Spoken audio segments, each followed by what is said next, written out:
Representative Klarides of the 114th, you have the floor, madam. Thank you, Mr. Speaker. As you heard from so many of our colleagues today, there are differing of opinions on this particular bill. And while I understand and appreciate some of my colleagues that spoke against this and in support of the veto today, I don't find the reasoning to be particularly accurate. We have all lived in the past 2 years with experiences in this building that oftentimes have not happened ever in the history of the state of Connecticut. There are experiences that I've had in the past 2 years that I certainly haven't had in my career, and many before me have not had in their career. And because of that, we must assess the situation as it comes up and make the necessary changes.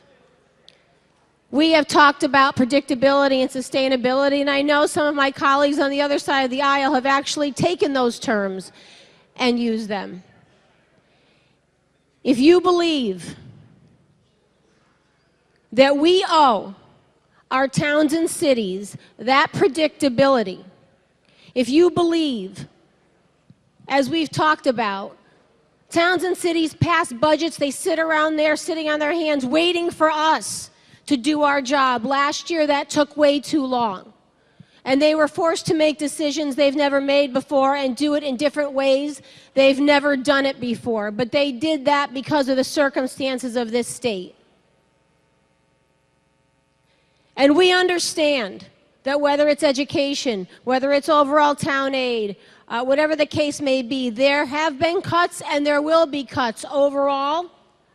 But one thing that we can control, one thing, is knowing we make those decisions going in, and our towns and cities then make their decisions based on what we're giving them. To cut off their legs in midstream for something as important as children's education is something we have the ability to stop today, and we should. I support the override, Mr. Speaker.